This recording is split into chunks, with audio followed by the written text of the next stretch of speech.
Things have been dry around here, but a couple of rain chances could be coming our way, Greg. Yes, they are, and we saw plenty of those in Afghanistan, and it's a common feature you can see out west when the monsoon comes up because they are still dry yet, but then they switched to some heavy rainfall too, so they got some flash flooding out there.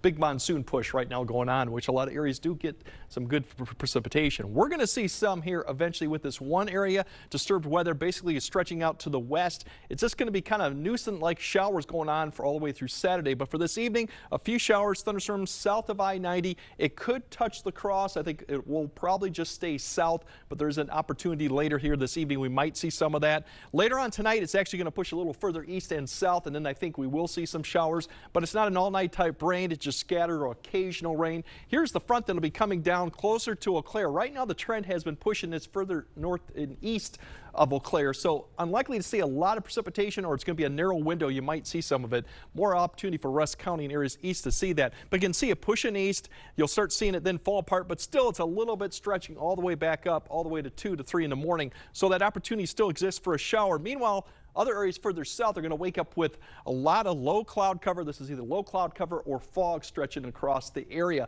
And that'll be the problem going on in the morning time frame. You can see quite widespread. Could be dense in some areas, something to keep in mind on for the morning commute. Probably by about 9 to 10, that's when it begins to lift.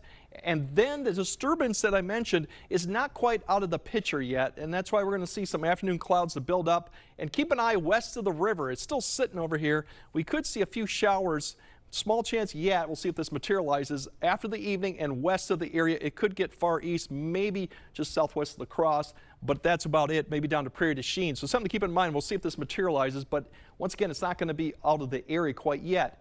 Unfortunately, this is kind of what we're going to be dealing with through Friday because it's just not going to get far enough south and west of the area to really completely clear us out of any rain chances. For tonight's lows, upper 50s, a little cooler up to the north, but all in all, not far from average. Tomorrow, cooler to the north because the cooler air will actually get further. The cold front comes down further in the day for areas south and west, so that's why we're still in the mid to upper 70s, so that's the difference across the area. Now as we go into Friday, as I mentioned, that disturbance or that area between really moist air south and kind of drier, cooler air to the east is going to remain just over our area or just to the west. So we're going to see these little disturbances ride down it. You can see one coming through Friday. Cloud cover probably is going to be more than what you'll see in rain chance, but there is an opportunity through Friday, maybe even early Friday, just for light precipitation to come out of it. It'll kind of fall apart, and then going into Saturday, it's just kind of inching a little bit closer, so that chance develops again for showers through Saturday.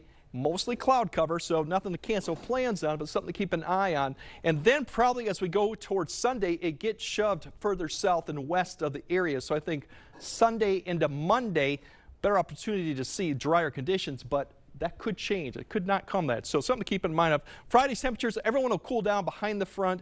Cloud cover there, low 70s. We could see a shower once again, as I mentioned, coming through the area along the river and west. Saturday, cloud cover a lot more than actually precipitation. As you see, temperatures a little bit more mild, mid 70s. And then as we go to the Labor Day, we will have cloud cover probably more in the afternoon, but I think it'll still remain dry, and temperatures probably right around what we've had, mid to upper 70s going in. So not too bad of a weekend. We just got to kind of iron out those chances for rain as we go through Saturday. The bigger story going past Labor Day is once we get a warm Tuesday is another big drop in temperatures behind a cold front coming at some point Wednesday night. We'll be back into the 60s, even low 60s as you go to Thursday and Friday of next week. So we're going to keep this fall-like pattern continuing at least through probably Friday of next week. I love it, honestly. Yeah, I'm embracing fall a little bit early this year. Oh, I love it too. But eventually we're we're gonna Labor Day change weekend, at least though. some point in September into October that we're gonna warm back up. Sure. So A little change up. It's happening. so once again, enjoy it while it lasts. Thanks, Greg.